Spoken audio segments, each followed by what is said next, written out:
Hi, I'm Ann Ziata, professional chef and culinary instructor, and today I'm going to show you the best way to roast chicken. We'll be going over techniques the pros use to get perfect, juicy, crispy chicken. This is Roast Chicken 101. Common pitfalls when it comes to roasting chicken is that the breast gets dried out, the skin gets too soggy, and the thighs are undercooked. Flipping the chicken halfway through is going to allow for a juicier chicken breast. It's going to allow for everything to get nice and browned and crispy. So you're really getting the best of all the different techniques when you flip it. What we're gonna do is dry brine the chicken, and it's not as intimidating as it sounds. So I'm gonna start by drying the chicken.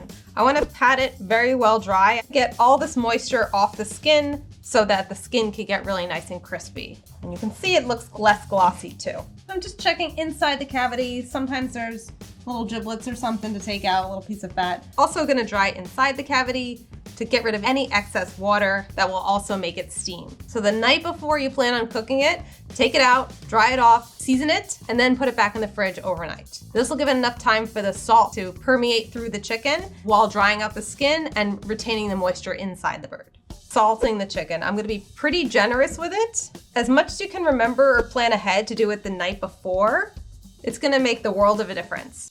Season the back. If you only have time to let it rest for 8 hours or 4 hours or even an hour, do what you can. It's gonna make a difference. We're gonna get inside the cavity too. Nice little sprinkle of salt and some pepper too. Now we're gonna add some herbs. This is the breast side up. You can see it kind of looks like a heart shape. The wings will be on the top and then the legs are on the bottom. That's how you know you have the right side facing. I'm gonna create a little pocket with my fingers. So I'm gonna push my finger between the skin and the meat on both sides of the breast. So I've created a little pocket here for our herbs to go. Today we're just gonna use thyme. Take a few sprigs, we're gonna stuff it inside between the skin and the breast. I like to just use thyme instead of thyme and butter or olive oil. There's enough fat in the skin that it will get really nice and crispy. We're also gonna add a little olive oil later when we cook it, but this way we just get a really beautiful, fresh herb flavor. I'm not gonna stuff anything inside the cavity. At the end of the day, if we're adding ingredients inside the chicken, we're really adding moisture inside the chicken, and then it's gonna steam. They add a lot of aroma. Your kitchen's gonna smell lovely, but it's gonna create a soggier chicken. As this cooks, the fat in the skin is going to heat up the herbs as well, and that's going to drip over and it's going to infuse flavor all around. Tuck the wings right behind the neck bone. Otherwise, you have this small piece sticking out in the oven, and this is what's going to burn up very quickly, and we want it to cook nice and evenly. So now he's laying lounged out comfortably. I have this on a wire rack on a sheet pan. It's gonna allow more air to circulate under the bird, which is gonna allow it to dry out nice and evenly overnight. Just gonna arrange it so it fits on the tray evenly, and we're gonna go in the fridge. The bird has been in the fridge for 24 hours dry brining, and I'm gonna start by preheating my oven to 475, and I'm gonna preheat the cast iron pan that we're cooking it into in the oven for a few minutes. This is our chicken. Just took it out of the fridge. You can see it already looks quite different from yesterday. The skin is tauter and it's more dried out. It also looks a little cooked, even though it still looks very raw. So let's get the preheated cast iron out of the oven. I wanna be very careful because it is very hot.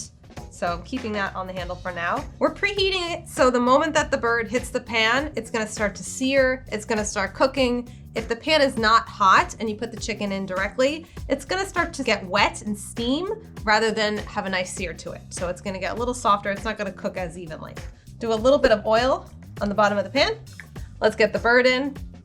We're gonna do breast side up, put it in the oven for about 30 minutes, and then take it out and flip it when we start to see some caramelization occur. So it's been about 30 minutes, so we can do our first flip for the chicken. Every bird is gonna be a little different as far as the size goes, and the temperature of your ovens might vary. So we always give a range for times, but you really wanna look for indicators. So it looks like it's nice and golden along the top. It's not fully cooked, but that's totally fine. We're gonna flip it. So this way the bottom will cook as well, and it will prevent the breast from drying out. So there's gonna be a lot more moisture in the thighs and in the legs, and it's going to drip down into the breast so it cooks evenly and it stays nice and moist. And then we're also gonna flip it again for the last 5 or 10 minutes of cooking so the breast gets a little bit crispy at the end. Let's check our bird. So it cooked an additional 20 minutes breast side down, And then for the last 5 minutes, I flipped it over so the breast can get a little bit more coloring again. So we flipped it twice, and now this looks beautiful.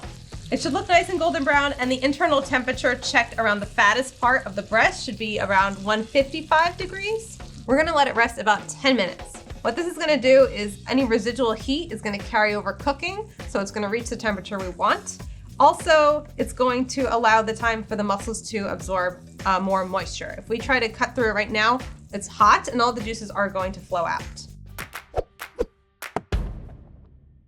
So first, to carve our chicken, we're gonna remove the drumsticks. We wanna find where the joint is. It's gonna be pretty close to the leg. I use my knife and you can see the skin breaks here.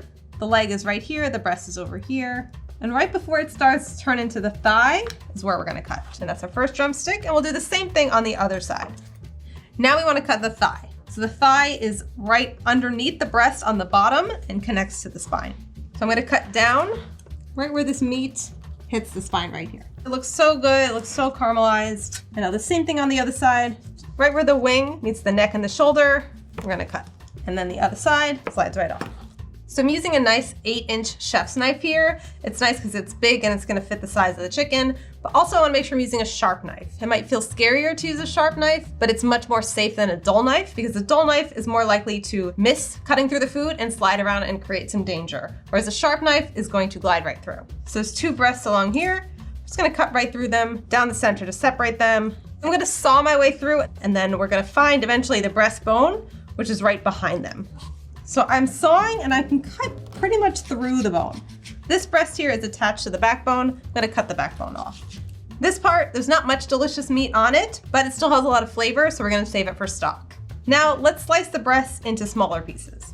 So I'm just gonna cut this little breastbone off before I slice it. And again, this can also be saved for stock. I think carving a smaller chicken is much more difficult than carving a larger one. A larger one, you can get the drumstick and the thigh still intact, and it's just gonna be a little bit easier to work with in general. And then I see the breastbone on the other breast here. Get rid of this. We cut across the grain. You can see it's really nice and juicy. Looks really tender and delicious. Let's put everything together. There's really no rules. So I'm just gonna decorate the plate with some fresh thyme. Just tuck them right underneath so it looks very natural. Add some fresh lemon slices too. And that's how you make the perfect roast chicken. So hopefully this takes away some of the intimidation of getting a big bird. It's so easy to do and it can be part of your weekly rotation. I'm showing you one way to do it, but it's so versatile as far as what flavors you want to use, and you can use it for so many different other applications. Chicken is such a nice blank canvas, so really feel free to use your own personal thumbprint on it.